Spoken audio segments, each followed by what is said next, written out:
everyone, second book review on Frostblood by Ellie Blake.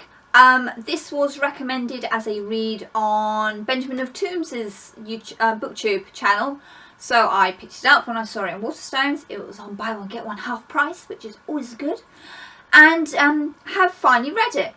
I have to say it's a slightly shorter YA fantasy book than some of them out there. I mean, Sarah J Maas really does like her page numbers at the moment. This book though is it's about 450 pages, which is quite manageable in a few days, and follows a young girl who has a fire power in a world where that is effectively forbidden. She lives in a world controlled by the Frost King, as he's known, and we have Frostbloods who have the control of ice. And she's obviously the complete opposite of that, and her people have been hunted, persecuted and effectively executed to wipe them out. They're not big on the Frostbloods friends list. We follow Ruby as we find out her name, but not immediately, which is quite nice. I like that.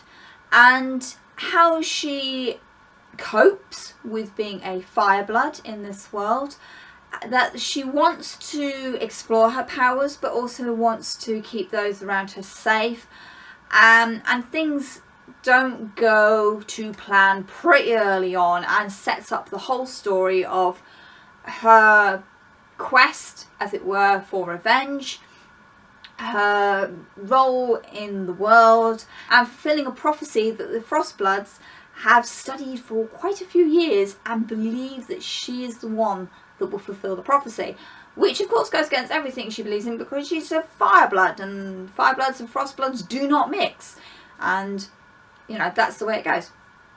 I have to say I quite liked this book. It was a gentler fantasy story than what we've been used to recently.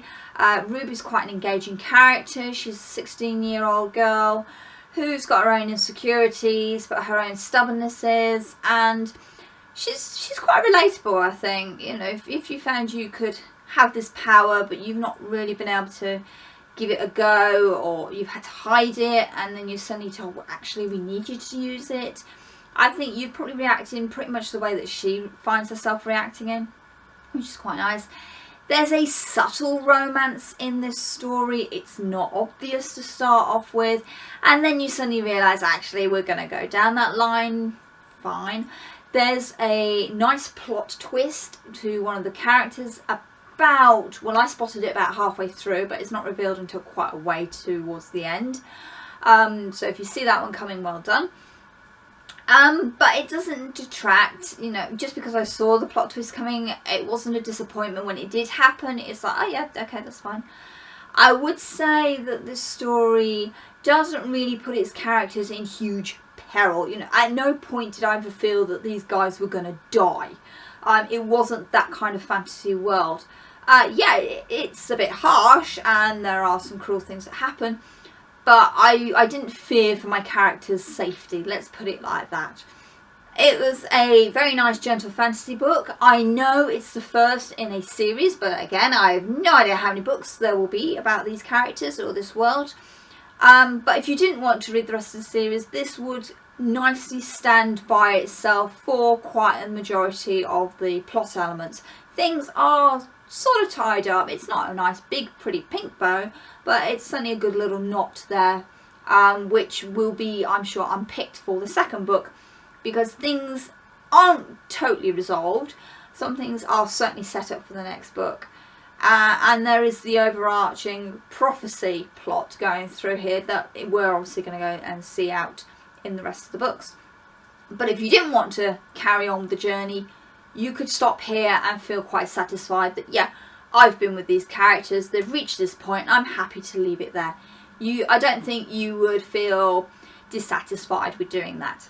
I thought it was quite an interesting concept of the opposites, the ice and the fire, having to work together or not work together depending on who the characters were. I quite like that. There's a beautiful map in the start of this book, which seems to come as standard nowadays with YA stories. So I look forward to some more of the world being explored in the second instalment. And I liked a lot of the history that was given for this world, how things have come to be. That was all explained very nicely in a little history lesson, and I thought, that's good. You know, we're not getting flashbacks, but we're getting the history of how this world has come to be, and I thought that was quite clever. So yeah, if you want a gentle fantasy with a little bit of romance, not too heavy plot, you couldn't go wrong with picking up Frostblood. It's a beautiful book to look at, which you know, is a huge bonus. It looks nice on the shelf. And the characters that are in it are, yeah, they're pretty satisfactory characters. That, you know, the ambiguous ones are ambiguous. The ones that you know are going to turn out rotten eggs are rotten eggs. And the good guys are, well, they're good. They're honourable and they're noble. And that's kind of nice. Sometimes you need a fantasy story where you know where you stand with it. So there we are. That was Frostblood by Ellie Blake. Leave me a comment below if you've read it, what you thought of it, what you liked, what you didn't like about it. Thank you very much for watching, and keep reading. Bye.